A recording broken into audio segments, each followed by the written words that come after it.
already told some of you that this journey was surreal for me. Now that I have both feet back on the ground, I've summarized it with 6 points of what I learned in East Africa. Number 1, you can temporarily stop a radiator leak with 4 to 5 tea bags. It'd be really good for Sue. If tea bags are not available, use zebra droppings. Donkey droppings will work too. Antelope droppings will not work. Antelopes have 4-chambered stomachs, and they digest almost everything before passing the remainder. Number 2, in the eyes of a 13-year-old missionary kid, I can't carry heavy things because I'm elderly and fragile. Number 3, we're blessed to live in the U.S. with modern health care, and it's our God-given duty to share our knowledge and finances with the people of developing nations. Number 4, Chris and Tim have roles beyond those of team leader, translator, English as a second language teacher, and homeschool teacher. They're responsible for member care, which includes the physical, social, and emotional well-being of the translators and missionaries on their team and their families in the villages of the 9 people groups. As the rich white people, their many expectations are put on them by the townspeople of Musoma as well. Number 5, the gifts that you sent them for each family member, as well as Braden's birthday presents, were appreciated more than you can imagine. Some of those things are simply not available in Kenya and Tanzania, and those that are beyond the reach of a missionary budget. Number 6, God is a well and alive in East Africa. I need to make him more visible in my words and actions as well.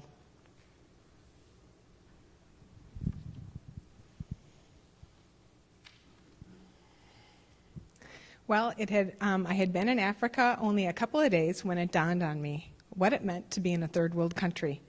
Infrastructure was lacking, safety included locked gates and armed guards, and you couldn't always count on the police to protect and serve. It took me a while to notice a pattern. The places that we stayed had locked gates and guards posted at night. Tim only left the car in gated and guarded parking lots. And on the road to Mombasa, the only road going to the coast, the police had checkpoints every 50 miles or so to prevent robberies on the road. I wouldn't say that I dwelled on my personal safety in Africa, but it really made a daily impression on me. Luckily, we really truly benefited from Tim and Chris's expertise and care. I don't know why this made such an impression on me. Maybe God was trying to convey what all of our missionaries have to go through in their daily life. I've always known that God is working around me, that he's faithful, that he answers prayer. I've seen it, but not like I saw it for that 17 days I was in Africa. Here are some of the ways that we saw him working. God answered our prayer for safe travel. Air travel was great. We never missed a connection. We were never even close to missing a connection. All of our bags made it. In Nairobi, we were missing one bag. Of course, it was the bag with all the gifts for the Gilmores in it. And it took 2 guys from the airport like 15 minutes to find it for us. So that was wonderful. At customs, no one looked at our bags. It's an open airport, like some of the warm climates have, and we could see Tim and Chris out there waiting for us, and they were motioning like this to us. And they were kind of not looking at us. They were kind of looking around. And so I was, like a good American, queued up behind somebody else, and I just pulled out and just went forward, and no one stopped me. And Tim said it was a good idea because of all the stuff we had in our luggage, all the supplies we had could have been a problem. Safety on the roads. If you noticed any of my posts or emails or contacted me while I was there, I was always asking for prayers because we were traveling the next day. It was pretty crazy out there. God answered prayers that we didn't even know we should have had. Lois, she was you saw her pictured a couple of times. She was a 16-year-old girl that the SIL group got to help us with the 3 to 6-year-olds. We would not have been able to do it without her. She spoke 5 languages. She spoke Dutch, which she's from the Netherlands, so that's her home language. She spoke German. She spoke English. She said she spoke a little French. And she spoke Swahili. Without her, communication with our Dutch and German children would have been difficult.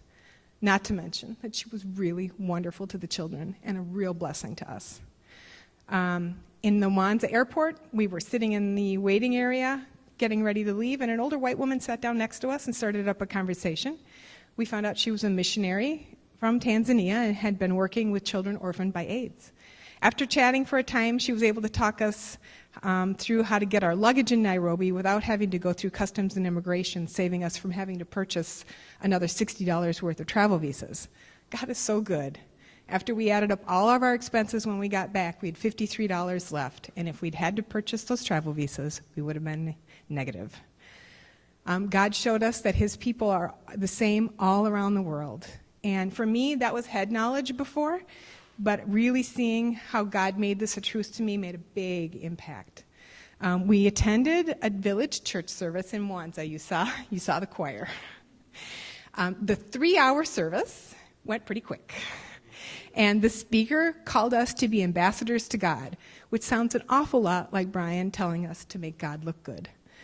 Joshua was the theme at the conference that we'd been at, and guess what book they spoke from? They spoke from Joshua. And many of the points of the pastor in the church we were at made the same points that the British pastor made at the conference. And that was a sermon I could have heard right here in Woodbury Community Church. Tim was sitting behind us and translating everything, so I understood what he was saying to us. I walked out of that service feeling welcomed and connected to those fellow Christians. So many times during the trip, we prayed for protection, for safety, for children there with us, for stamina, for wisdom for ourselves, for the Gilmores. And I think when you step outside your comfort zone in a place so totally unlike the safe and secure U.S., your prayers and what they mean to you take on a deeper meaning. At least they did for me. They became much more than a list on my prayer journal.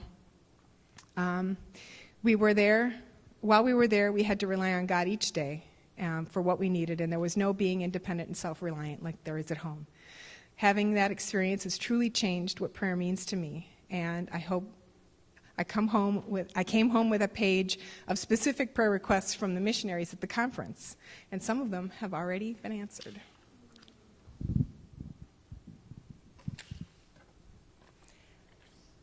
Well, I was told to tell a couple of funny things.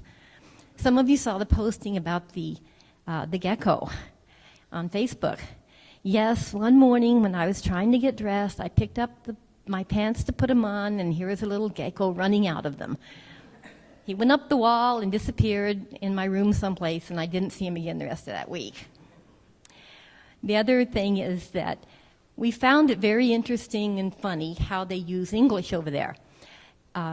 Sometimes they're very blunt and honest in what they're saying, and other times they are extremely political or correct. Going through passport control between Kenya and Tanzania, everyone had their picture taken and then their fingerprints made. So Tim and Chris went before and explained who these ladies were coming through. So I happened to be the first one. And I go in and he takes my picture and he's smiling and he limited English, trying to be nice to me. And then I got my hand ready for the fingerprint and he goes, "No fingerprint." I go, "Why?" "You're too old." So I guess I'm not a security risk going through those countries. And then sometimes they're over polite. Some of their traffic signs will write no parking signs on the street. They say, "Polite notice, no parking," or "Polite notice, no entrance," things like that. So it's really weird how they use their English. Then another way that we created some humor and survival was to create a point system for the outhouses. And if you want to know what that means, let me just say that there was a point that was very valuable if it had a door. So God met our needs throughout the trip every day. We struggled before we left with a budget of how much we really needed. And we had determined that we wanted to pay for all the gas and all the food while we were with the Gilmores.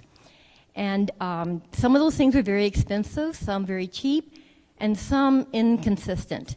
Liz already shared the incident with the lady in airport, helping us through the Swiss Airlines and saving us that money on those visas and the ordeal of getting our luggage.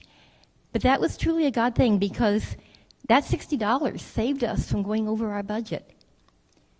In closing, my personal lesson is one of understanding how it feels to constantly live in need, unable to meet those needs yourself, and that you have to rely on God to provide them.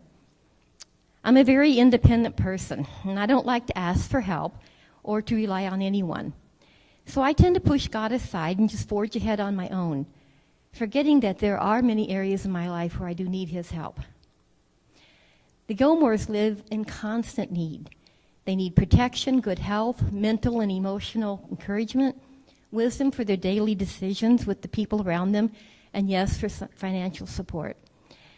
So we hope that you will continue to keep Tim, Chris, Camden, Tirza, and Braden in your prayers, because they really do live in that spot where everything they do relies on God. And this week you should be receiving a special Gilmore Times from the Gilmores that says thank you to Woodbury Community Church. Thank you. Our ushers are going to come forward right now. We're going to pray, and the worship team will come up as well.